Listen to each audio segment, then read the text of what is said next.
Alam mo, ang hirap kaya ng buhay namin dito sa Amerika, sa totoo lang. Kaso wala kaming choice. Kaya pinaghahandaan namin sana yung pag-uwi namin kahit 44 pa lang ako, yung asawa ko, isa ding nurse. 50. Pero hindi ko makita eh. Hindi ko makita yung pag-asang, yung pamumuhay na meron sana kami nga dito, yung kahit man lang sa pagkain, na mura, na yung pagkain nga namin dito, tinatapon-tapon lang namin pagka medyo ano na, tsaka kaya namin. Kahit nurse lang kami dito, kaya namin naman. Pero pag nurse kami doon, ewan ko, hindi ko alam. Ito naman kasi ng mga kababayan natin, pagka-eleksyon na, yun na ang tamang panahon maghiganti kayo. Niyuyurakan yung pagkatao nyo, 500 lang ang tingin sa inyo, ang halaga nyo. Kaya minsan sabi ko, ano ba to? Hindi ko alam.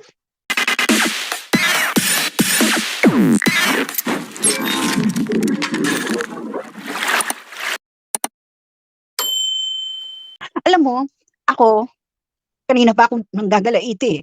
Nandito ako ngayon sa US. Yung nanay ko, taga Davao. Yung tatay ko, taga Bicol. Nurse kami mag-asawa dito. Alam mo, ang iniisip ko, unang-una, yung mga pasyenteng nasa ICU, nasa ospital ngayon ng Bicol, at kung saan-saan pa, nasa ventilator, biglang walang kuryente, mabubuhay pa ba yung mga yun? Alam mo yung parang, dapat malayo pa. May alternative ways na sila. Lahat pa naman ng ICU sa Pilipinas is nasa ground floor yun eh. Usually, it is behind the ER. O kung merong mang second floor, bibihira lang yung mga yan. Extension ICU or yung mga specialized units na kailangan ng extension pa kasi puno na yung first floor ICU. Iniisip kaya ng mga yan, tapos magpa-paddle board ka lang?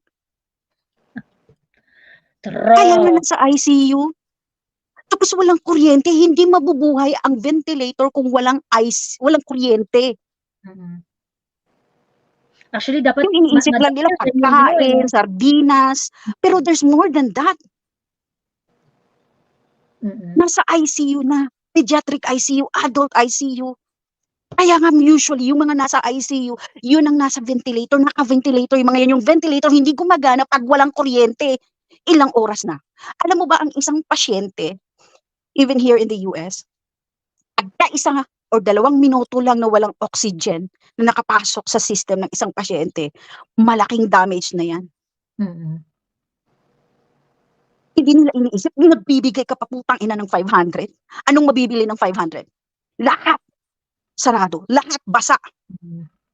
Hindi yun ang kailangan. At saka yun lang sa isip mo na first priority mo, putang ina, gago ka. Alam mo yung mga yan, kulang pa ang kamatayan nila, pambayad sa ginagawa nila. Nakita niyo yung video? Iniisip ni DP, kalahati lang yun sa iniisip ko.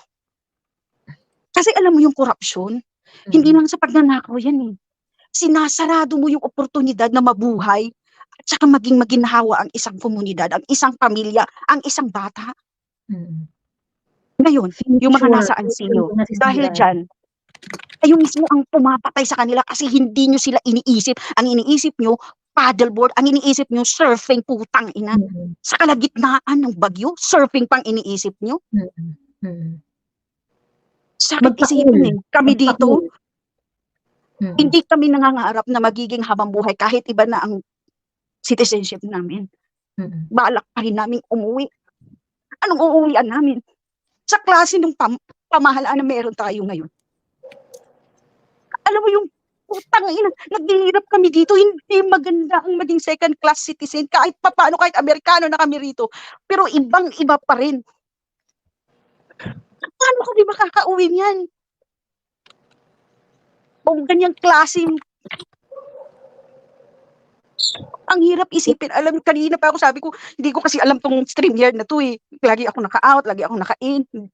I made it a way that I could juggle with the system. Pero paano ba yan?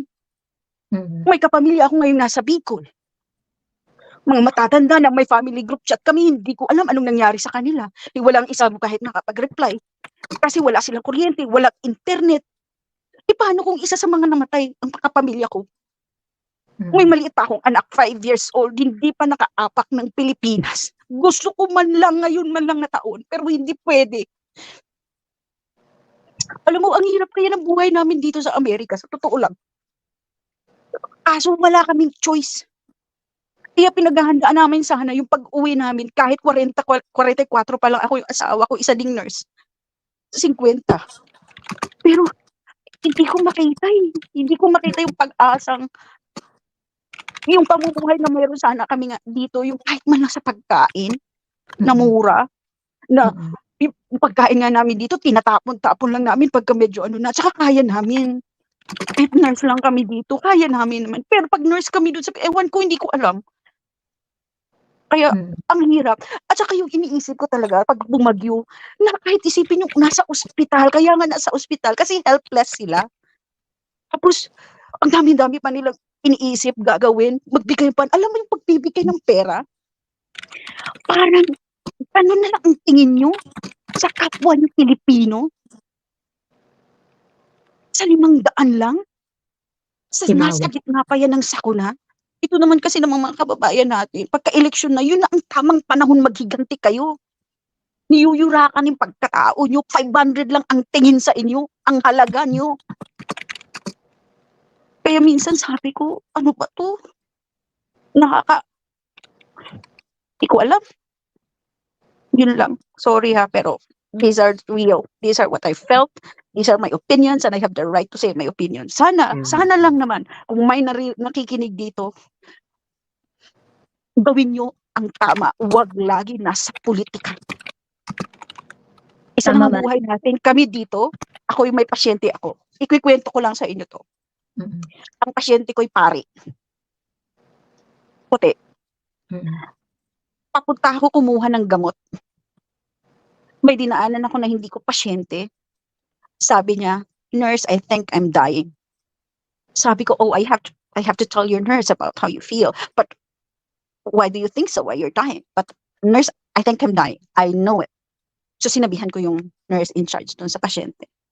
When I come back to my patient, because he's a priest, sabi ko, "Father, there's on the other room. He said that he's dying. Is there a way that he could help? Like, kahit man lang yung last, what do you call this one? Last Yung rites. magko-confess." I'm sorry? Last rites, I think. And yung magko-confess for, sa Catholic Church na, Extreme unction. So, sabi ng pasyente ko, "I cannot do it because I'm on heparin drip." Kasi continuous yun, hindi dapat ma-stop yun kahit 1 second or 1 minute. Kasi it's a blood thinner. And then, bumalik ulit ako. Kasi alam naman sa floor, sa hospital floor, ang busy. Patay na yung pasyente. Yung nagsabi sa akin na, "I think I'm dying." Alam mo, ito na naman politikong to. Someday, makakaranas din kayo kung paano ang buhay ng nasa ospital. Someday. Yung segundong yun, pagbalik ko, patay na. Kinausap pa ako, ilang minuto lang, ilang segundo lang, pagbalik ko, patay na. Up until now, ilang taon na akong nurse, ganun pa rin yung nasa isip ko. Hindi ko yun nakakalimutan. Kaya sabi ko sa mga taong to, itong mga politikong to, rilong-rilo lang, 4.5 million. Kami dito, ilang oras itatrabaho namin, yung $10, $10,000, $5,000. Tapos sila, ganun lang. Ang hirap. Sana, someday. Anointing of the sick daw yung parang ritual na yun na gagawin. Yeah, anointing of the sick. Kahit man lang yung last confession. I don't know if it's a Catholic kasi hindi ko siya pasyente. I don't have an idea. Pero alam mo yun, yung parang, yun lang sana ang pwede kung may tulong. Kaso pagbalik ko, at saka idadrag ko pa yung IV pole with my patient towards him. Yeah. Actually, Madam Chair, sa totoo lang, nag-usap din kami ng best friend ko dyan. Yung best friend ko kasi nakatira sa US. Meron na talaga siyang plano na at a certain age, uuwi na siya ng Pilipinas, magnegosyo siya dito, tapos gusto niya na yung anak niya makaranas ng Pilipino na environment, makapag-build ng mga friends dito and whatnot. Nung huli niyang uwi, meron siyang family member na nagkasakit.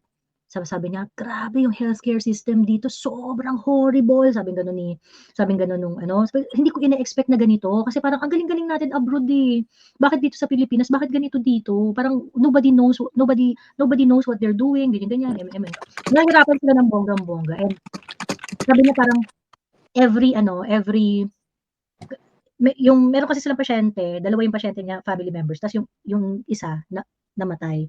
So there has to be some coordination with local government kasi yung 'di ba pag magbuburol, magkuha ng mga certificate, yung mga ganun. Sobrang nahirapan sila ng bonggang-bongga. So sabi niya, "Alam mo Bet," sabi niya gano'n sa'kin, "parang gusto ko nang kalimutan yung plano ko na umuwi ng Pilipinas kung ganito lang rin yung aabutan ko." And ano 'to yung sabi ko nga, yung itong best friend ko na 'to, sobrang proud Filipino nito. Sobrang proud Filipino nito. Pero, when you are confronted with the practicalities of life, mahiya ka talaga maging Pilipino, eh. Mm. You can't fucking Walang do anything. Sorry, Joy. Alam mo dito sa US, walang isang ospital na walang Filipino nurse. Mm. Mm. Pagpasok mo pa lang sa ER, may plano na kung ano ang gagawin. Mm. Minimum of 3 days, alam mo na, kailangan, kasi, unang-una kasi wala tayong mga health insurances dyan eh. Mm. Umaasa lang sa PhilHealth. Isa pa tong PhilHealth. Mm. Mas kukunin ang pera at mangungutang ka pa. Mm. True. Ayun. Madam Madam Chair, magbibigay pugay lang po ako kay sa pinaka-vile na tao dito sa live na ito. Because, she's just so vile. The vilest of the vile. The vile person. Nahihirapan na naman ako sabihin to. Ano yung, na ninja? Linja, Ninja, Xiao Ninja, Mei. Xiao Mei. Mm.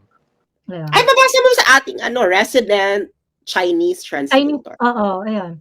Ikaw magsabi, welcome, Ninja, Xiao Mei. Daniel, ikaw magsabi.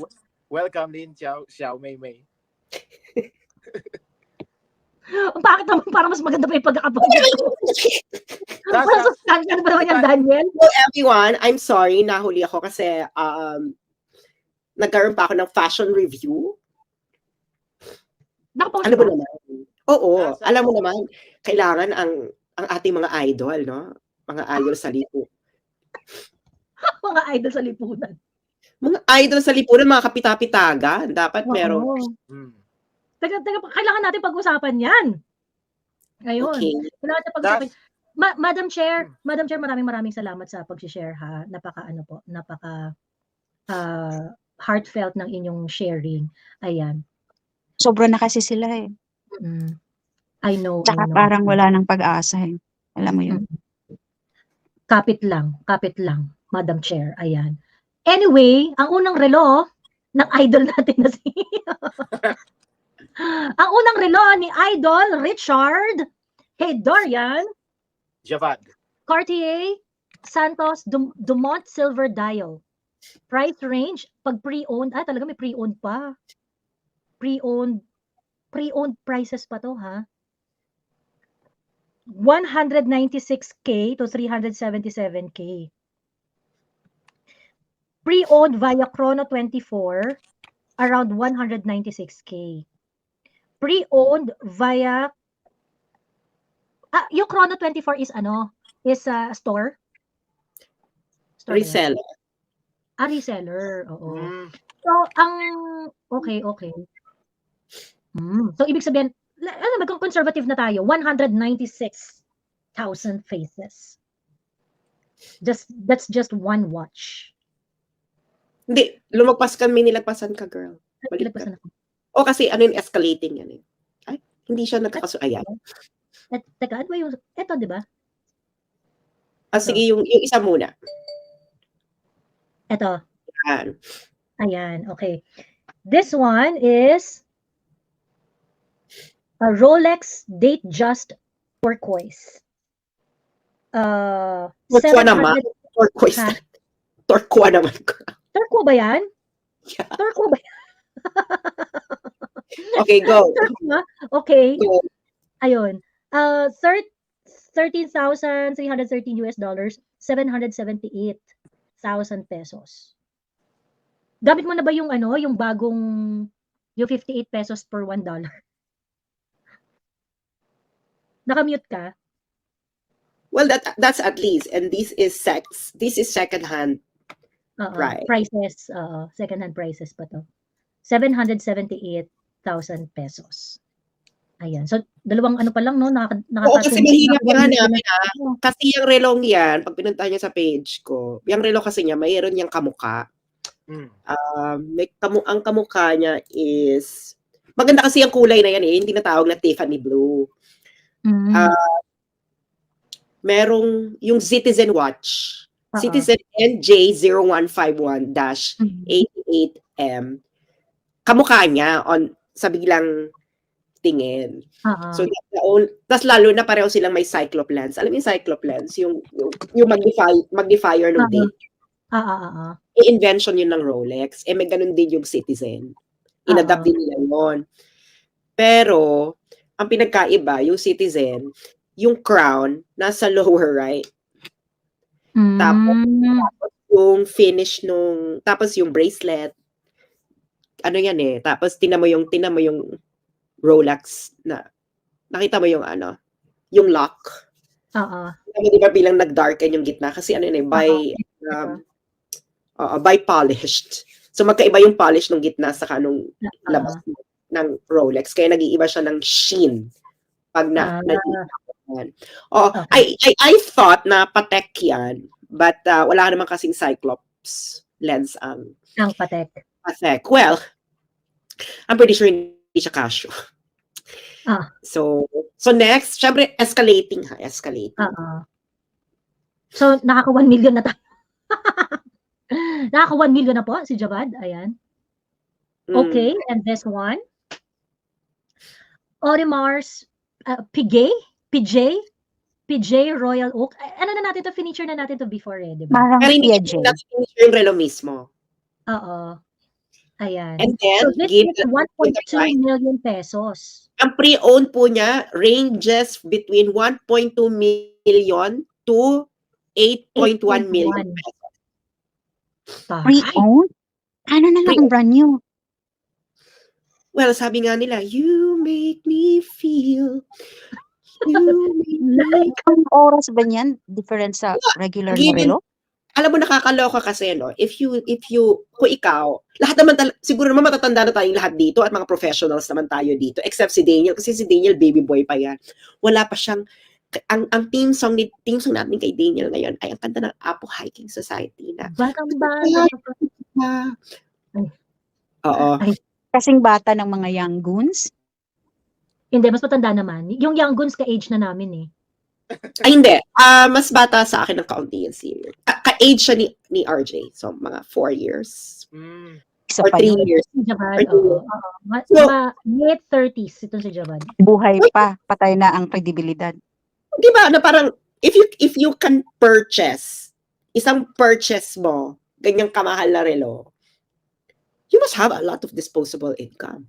Yeah. Bakla, aminin mo. If you're financially responsible, yung mga ganyang purchases mo, girl, bakla, hindi po pwede na this would eat up, let's say, 30% of your income.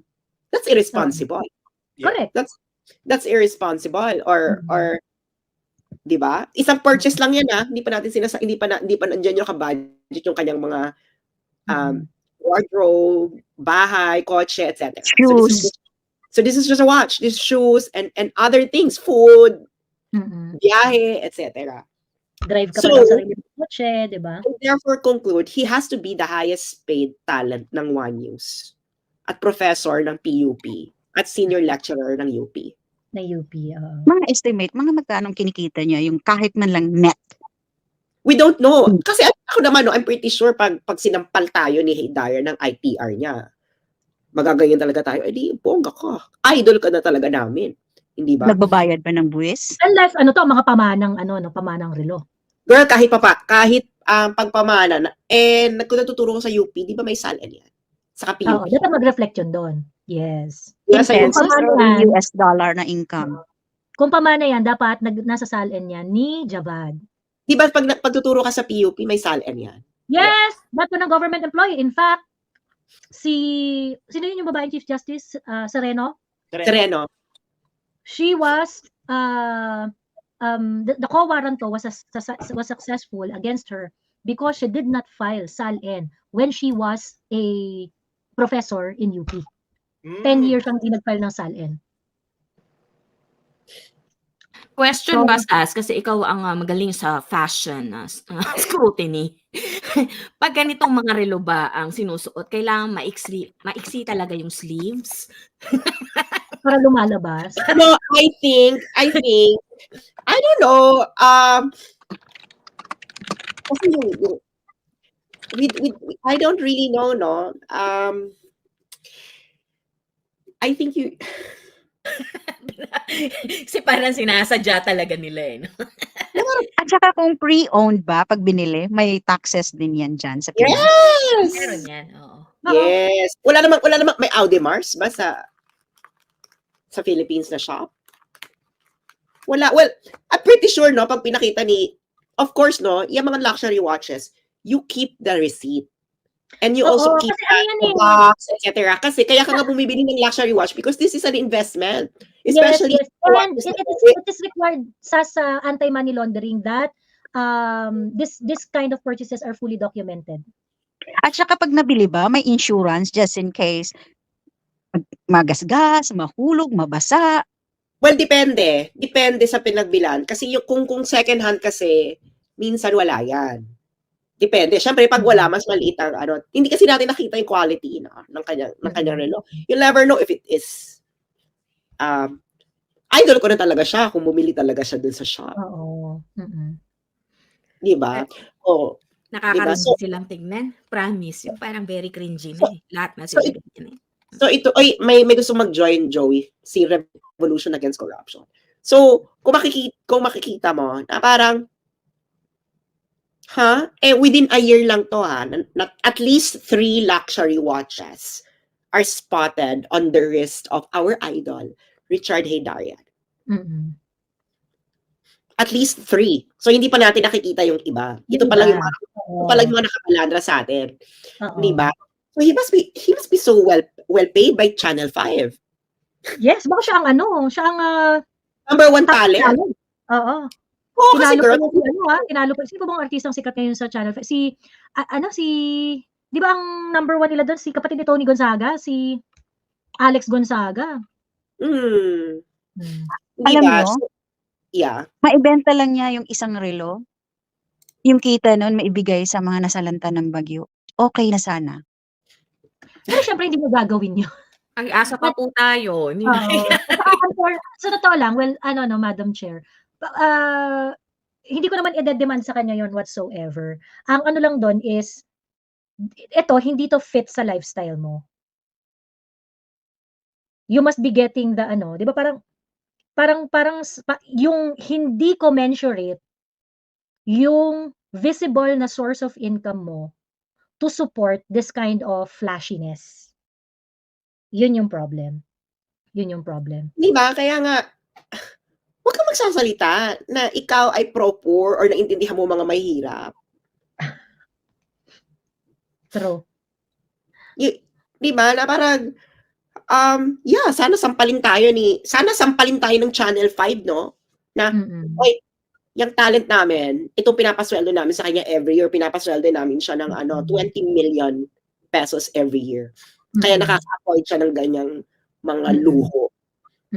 Baka naman may mga side hustles like writing books, what else? Anong bang Girl, you cannot earn that much sa pagsusulat ng libro unless you are Kissinger. And his books doesn't sell. Because they're very expensive. Pag mga libro. Oo. Kaya ang libro, if it's very expensive, ibig sabihin yan, kaunti lang market. Oo. Ano yun? So, yun ang nakakaloka. Ay, hindi ko pala na-share yung... So, ayun lang, na sana sampalin niya tayo ng ITR niya. No? Na parang fake news ka, Sas. Ito, ang ITR ko, no? Malaki talaga kinikita ko sa Channel 5. Kaso nakita ko ng mga veterano sa Channel 5. Doon nakita ko na parang, alam mo yung very simple. Si Martin Andar. Apply na tayo doon. Martin Andar trabaho sa Channel 5. Si Martin Andar nag-Channel 5. Nag-ano pa yan. Nag-cabinet secretary. Ilang beses ko nakita si Martin Andanar. Alam mo naman, tinitingnan ko ang mga relo ng mga lalaki because I wanna know how much time. Baka daw may OnlyFans. Sabi ni Galos. Grabe si Galos. OnlyFans. Wow. Grabe, ayan. Well, anyway, ayan. Okay.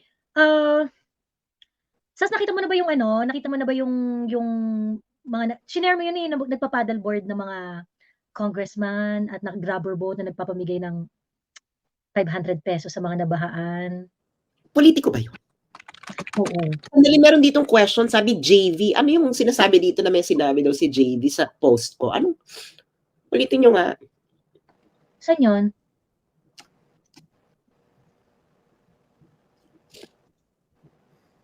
Babayaran din pala ang Hidaria na yan. I truly thought he was just an idiot, sabi ni Galos. Actually, Well, may explanation siya na idiot. Especially, ito tanungin mo yan, Daniel, to kay Kamentong. Yeah. Alam mo yung story ni Hidarian and Kamentong. Kamentong. Before, si Richard was going on yung mga shows ni Kamentong dun sa GNN, sa Golden Nation Network. This was about 10, 12 years ago. Matagal na yan. Tapos, sabi ni Kamentong sa akin, parang he was trying to take him under his wing daw, ganun, yun yung pagkaintindihan ko. Tapos, after a while, biglang lumayo. Kasi sabi ni Kamentong, we couldn't, I guess, he couldn't get a Lexus and an Audemars from us. You know, yun yung... Hindi, ang sabi niya, ginano niya sabi ni Hidarian sa kanya noon, I gotta eat. I got yeah. ano? I got to eat. Yun yata, I got to eat. Grabe namang pagkain ito, kuya. I got to eat. Well, ayun na nga, no, once you do it, you're gonna keep on upping your ante. So, ako naman parang, well done. You know, if this is really something that you earned and your ITR will reflect that. Na-discover na ni Hidarian kung paano yumaman bilang PhD, no? Hindi siya PhD. Di ba siya PhD? No. He only has a master's. Hindi ba siya PhD? No. Eh, di ba minamaliit ka niya? Yeah, nung Yung master's. meron pa? Hindi, ang ano niya noon, tapusin ko daw muna ang master's ko. Okay, so ibig sabihin, kaya niya sinasabi yun kasi siya tapos niya na yung master's niya. Yes. Kakaiba. Akala ko kaya niya sinasabi yun that time kasi tapos niya na yung PhD niya. Diyos ko po, semestre lang pala ang gap ninyo that time. So, Joey, look what I sent you. Joey, look what I sent you. Try pero to yun, type ano to sabi ni James? Ito sabi ni James eh. James, madam. David Versico, nilike lang post ni Sas about sa di man lang nasisisi ang corruption pag may flood. Bakit kaya Anong di post? sila magpa-Senate hearing? Kaloka tong mga to. Anong post? Bakit yung post mo about sa flood, kinembot? Ang dami kong post about flooding. Ayun. Ay, Pota, wala palang PhD ang mayabang na yan. Mas matalino si Sas Flash is horror. Oy, grabe ah. Ano to ah? Makisig, balingkinitan. Ay, talaga? Kayo maging kaligatan. Talaga? May mga nakikinig sa atin yung mga kayo maging kaligatan. Madami. Kayo maging kaligatan yan? Oh, pero hindi na yata wala na yata sa wala na sa serbisyo publiko. Nasa ibang dance troupe na. So, ayun na nga, no. Grabe itong mga nangyayari sa atin, no? Like what I discovered, isang skeletal worker. Yeah, actually kanina minention ko na nga yan eh. Tang-ina kadiri yan. Sobrang kadiri. 2 billion na kontrata na project. Nasa Projects naman. Projects, oh. Na, 'di ba? Meron pa akong isang i-reveal. Siyempre, dahan-dahan muna. And this will seal that Marcos and Romualdez would like to control, would like to perpetuate themselves into power. Yes. Na hanggang doon talaga. At kung may nanonood na kaano ni Vico Soto, meron kang in-expose, hindi kompleto. So, basahin mo. Makukumpleto mo na. Yun. Vico Soto? Vico Soto? Oo. Ayan. Ito si Javad no? Ay, ano year to? 10 This was years in ago? 2014. That was 10 years ago. 10 years ago. I'll show you a conversation I had. Ano yung relo niya dito? At may suot siyang relo, parang popwatch. Tignan mo yung Tingnan suot mo. niya dati. I-play mo. Tignan mo yung suot niya dati compared to now. Hindi, picture lang to eh. Picture lang to eh. Bigay mo yung link ano? Bigay mo yung link Okay. I'll give the link. Sandali lang, I'll give the link. Ayun. Interesado akong malaman kung ano yung relo niya 10 years ago. Ayan, I sent the link na. Ayan. So, para maano natin.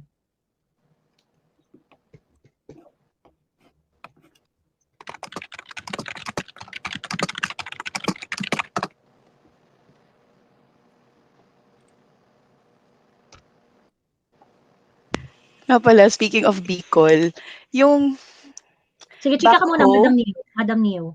yung backhoe, may tarp ng ako Bicol. Yeah, syempre, para merong project. Grabe. Like, Oo. True. Teka lang, Madam Neo. Ayan. 25 minutes. Okay. Parang, ba't ba to? Ayan. Grabe, 12 years old ako lang that time. And with us, of course, is Mr. Chito Santoromana, our most famous Filipino-China watcher and analyst, who will be, by the way, with a Forward mo na lang, girl. Huwag mo na panoorin lang. Ano? Gusto ko yung ini-introduce niya si ano eh. in this time, Javad? AIM on April 2nd. April 2nd, Asian Institute of Management. We will ask for the details later, Chito. And of course, Richard Haydari, and the most peripatetic, is that the word, writer, going all over the world. Al Jazeera, Huffington Post, Asia Times, and including GMA7, I just read. Yeah. So Richard has been with us the second time, and including Ayun. Kilala niyo yung relo? Sino ba yung mga ano? Kaya pa paano makikilala, yung bracelet yung pinapakita mo. Wait lang. Ayun o. GMA7, I just read. Yeah. Labo. So Ayan. But certainly, hindi yan Audemars. Ano yung ano niya? Sana malaman natin kung anong, meron pa bang itatas ang 855. Parang visible siya, 855. Visible. 855. 8:55. Visible. mga humble beginnings pa ni Javad. Nako, Javad, napakalayo na talaga ng narating na lagay. My writings have consistently said that there's a lack of coherence in our foreign policy, and this is nothing unique to our current administration. But all I'm saying here is that I think whatever effort that was made in the late 2013 to reach out to nakikita nyo ba dito? the top leadership of China, create a little bit of a positive dynamic. I was a little bit helpful when Xi Jinping and Aquino talked after the Yolanda crisis and all, and China a little bit step off its aid. So it created a little bit of goodwill there. May I suggest, Richard, that maybe Aquino was recalibrating, but he is sabotaged time and time again, and he allows it to happen. Imagine your Department of Foreign Affairs and National Defense contradicting you, or you contradicting them as chief executive, saying everything seems to be all right from Malacanang's point of view. What's going on? A reaction from Chito and from Richard. I think Galina. my own understanding of the situation. Alam mo, Comment, parang yung polo niya 10 years ago, yun pa rin yung polo niya ngayon. Yeah. Walang pinagbago si Kamentong eh. Wala. Yeah. Consistent talaga si Kamentong. Identity. Oo. Very ayan. Actually, nung topic na yan, they were discussing yung 2014 incident sa Ayungin Show, yung water cannon, kasi may water cannon incident din dun eh. Nung time na yun, yung clip na ito, hindi siya hysterical si Richard. Hindi siya na arm attack, ay bastos kayo, ati ng... Oo, wala siyang ganyan, wala. Kaya, alam ko, hindi pa siya na mahinahon, kinontak ko pa nga siya nung bachelor's degree pa lang ako eh. Okay, meron na kayo interaction as early as Pero hindi ako pinansin. Ang ano nun, niremind ko sa kanya nung nag-chikahan kami about dun sa 2019 debate namin. Kasi nga, ano pa siya doon na only diplomacy can kemerut, chorba, chorba. May ganun-ganon. Diplomacy.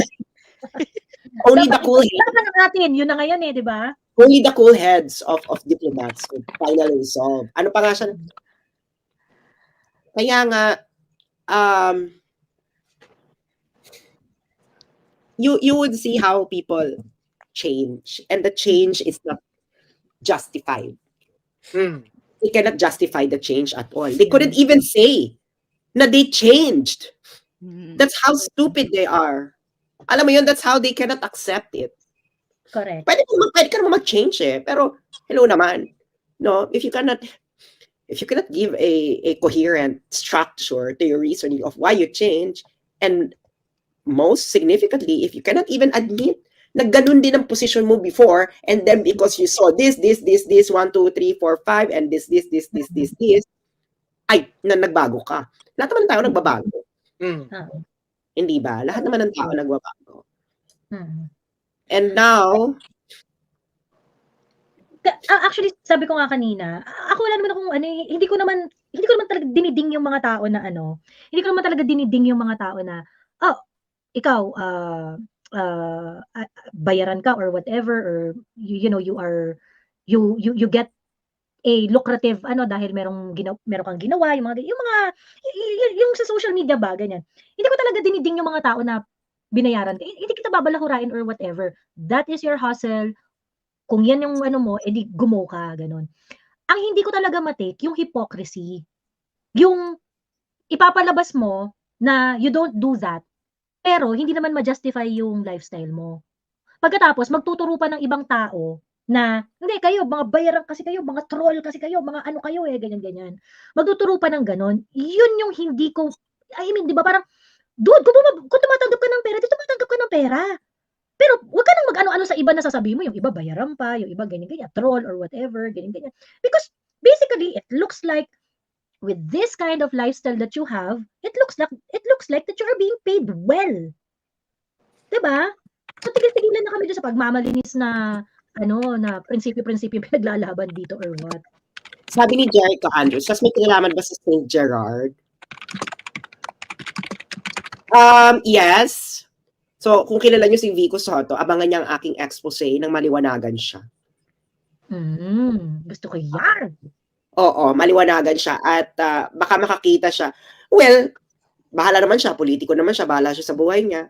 Baka makakuha siya ng sense kung bakit pinatakbo yung may-ari ng yung contractor ng St. Gerard against Vico Soto. Contractor yun. Ano ba yung issue doon? Contractor siya.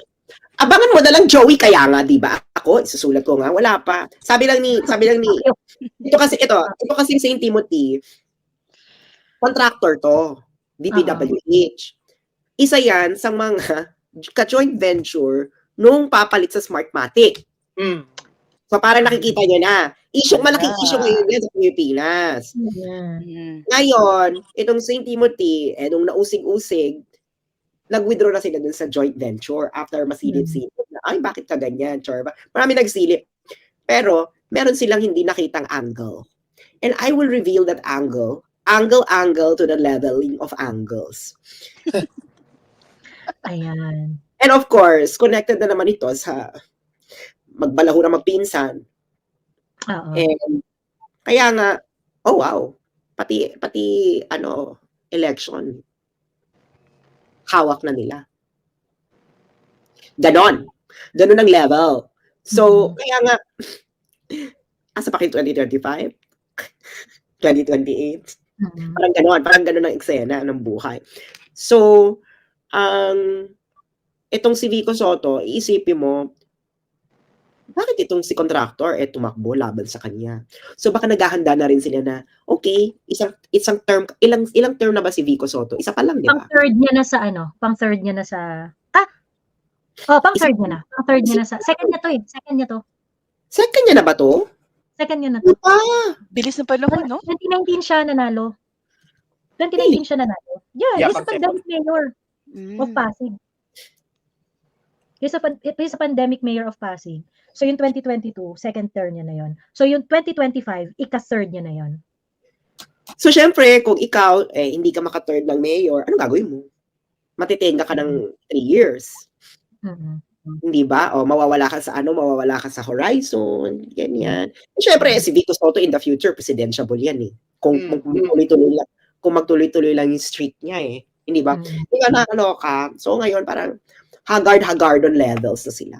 Or baka may mga contractor, may hindi sila nakuha kontrata sa Pasig dahil binembang-bembang sila ni Vico Soto. Anyway, ang masasabi ko lang ay... So ito yung part ng Radical Transparency Project. Oo, Radical Transparency Project. Yung iba naman nagpapadala sa akin, no? Huwag naman masyadong radical. Nasasabihin nyo, ito po yung jowa ni congressman na ganito. Personal level. Mag-text video, Ken lang. Ang jowa ay lalaki sa lalaki. Wala naman po tayong problema sa lalaki to lalaki. No? Bahala na sila dyan. Bahala na sila. Huwag naman galon. Saka yung, ayan si ganyan po, may kabit po yan na ganito, ganyan. Well, pang by the way na lang. Hindi yun yung pang main event. Hindi naman siya related unless ipapakita mo na dito po sa kabit binibigay. Ang kabit po niya ang ginagawa niyang pag lady, ganyan. Ganun dapat ha, yung mga nagpa-participate sa Radical Transparency Project. Hello, good evening. Hi. May isi-share lang akong konti from our, hindi ko lang i-mention kung saang area. Yung ganyang kalakaran kasi, yung, alam mo yung politiko, tapos contractor din sila, talamak yan sa lugar namin. Kaya hindi yata bago, aside from yung iba, drug lords, yung parang nila, peg nila, tapos yung iba, ganyan yung kalakaran. Like mayors, congressman. Sila yung nagkukontrata ng mga daan sa mga barangay-barangay. Tapos sila din yung mayor or government official sa LGU na yun. Kaya minsan mawawalan ka ng gana kung let's say gusto mong pabilisan or gusto mong ungkatin yung mga usaping pera diyan sa mga kinukuha nilang kontrata. So yun lang for me.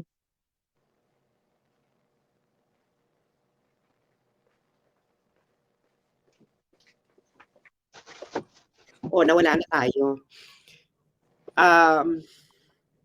Ay, nawala. Ayan, nakubak. Diba? So, ganun ang level. Ano man topic natin? Topic ba natin yung yung tingog party list skeleton? May topic natin yan. Marami kasing kaparehan ng expose na yan eh. Sa yung si Tingog, sila din pala yung contractor ng mga dyan. Sa amin din, maraming ganyan na politiko. Minsan nakakainis kasi hindi mo makita-kita yung mga ginagastos nila kung yung budget ba, lahat ba inaano doon, binubuhos ba doon. So yun, nakakasakit ng puso kung let's say yun, inaano lang ng baha or minsan ghost. Ay hindi minsan, maraming ghost. Lalo na yung flood control. Actually, yun nga yung since meron na tayong listahan nung mga kiniklaim nila na completed flood control projects, dapat talaga, we take it upon ourselves na hanapin yung mga sinasabi nilang mga flood control projects na yun. Well, magpa-FOI ka ulit. Sabihin mo, please provide the contract ID of each of these flood control. Sige. Pa-FOI kayo ulit.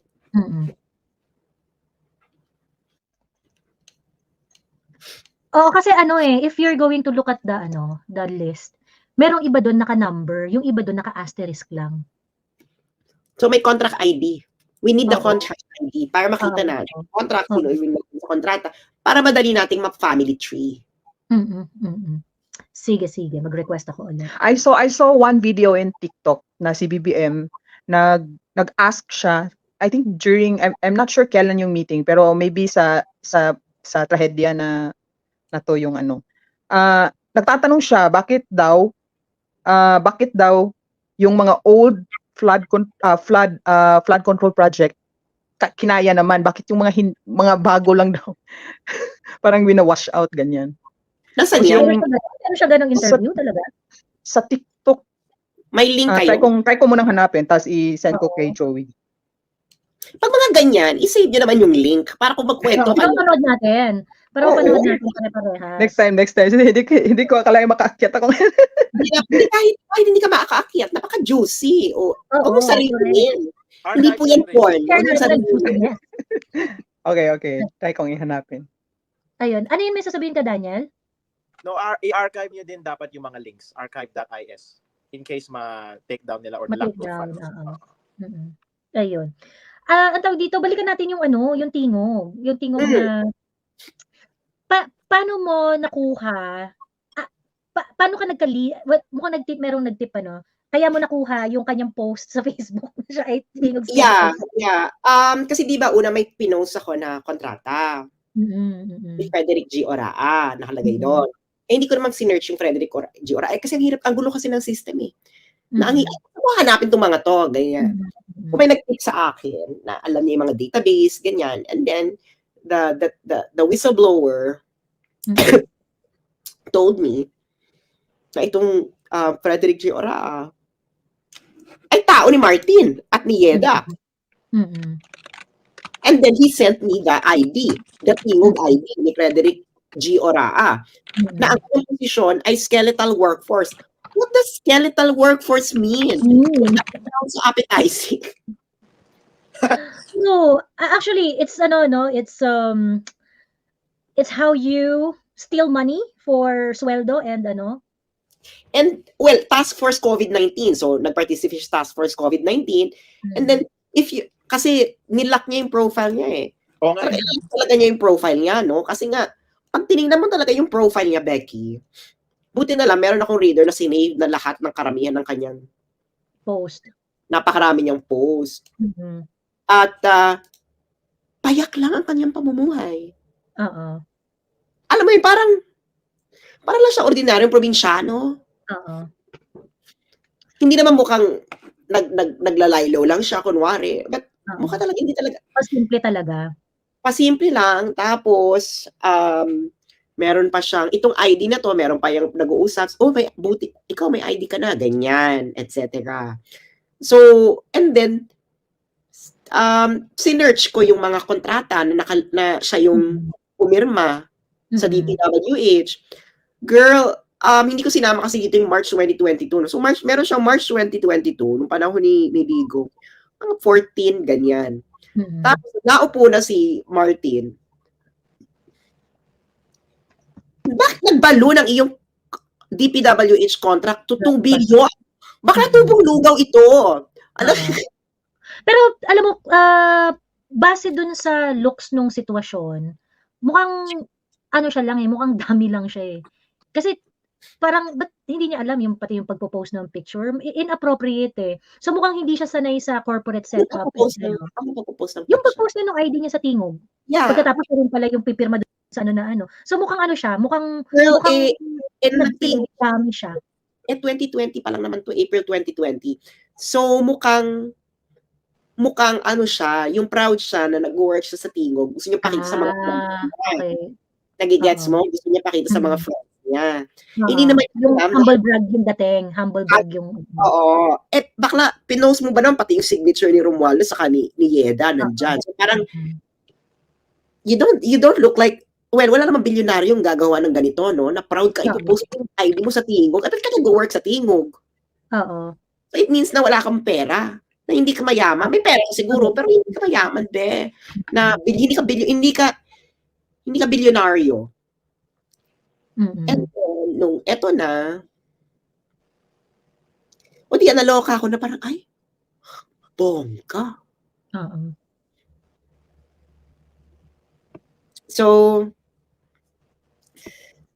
ayun na nga. Kakaloka. That's a lot of 2 billion. So, for a single entity. At siya pa lang yan, ha? Paano pa yung yung iba sa tingog na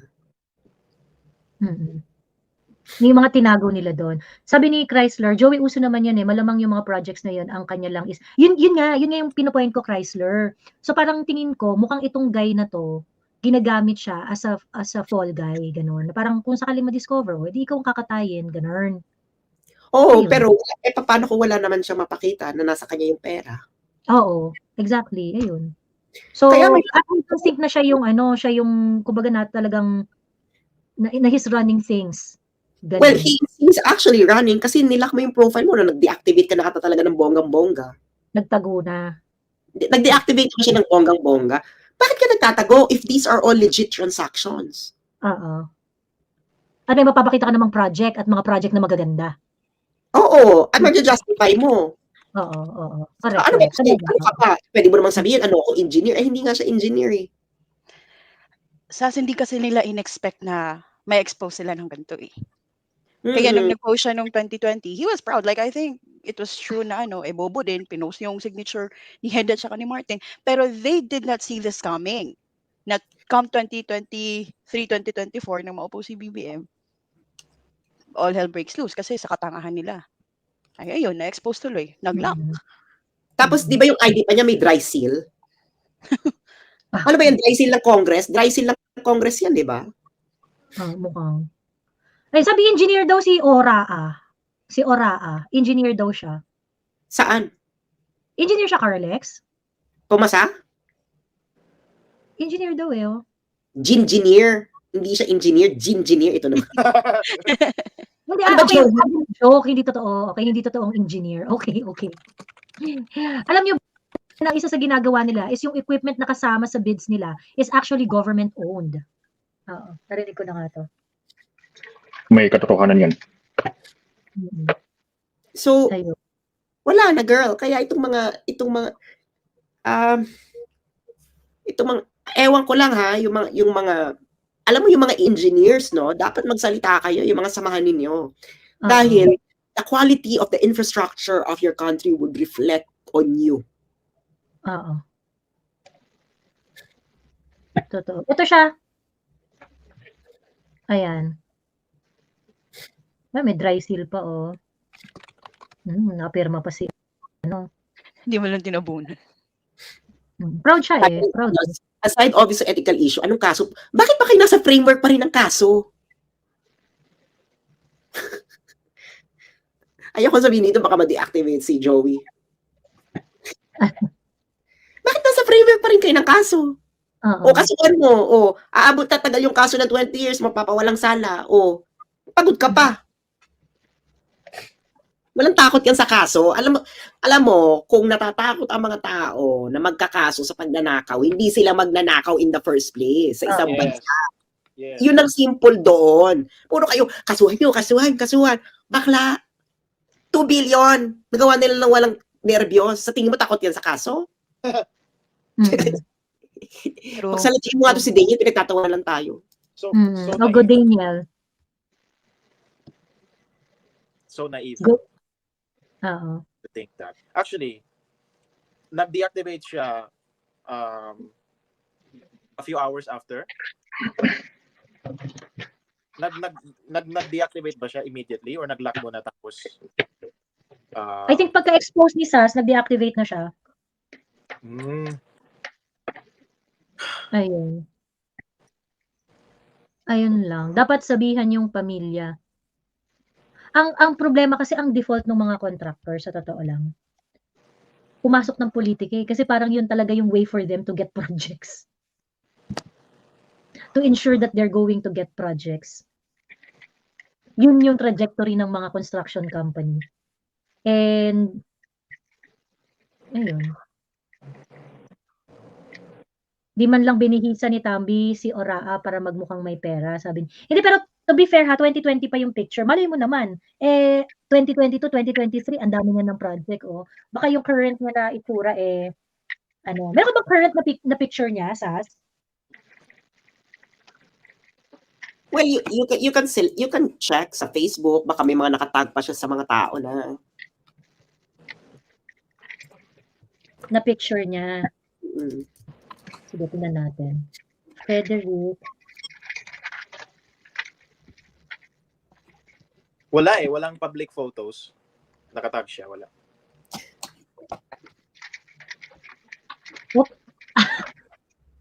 Sa pinasikat mo na siya. Teka lang. Frederick. Popular now na siya, oh. 9K people are talking about Frederick Oraa. Oo nga eh. Kulang pa yan.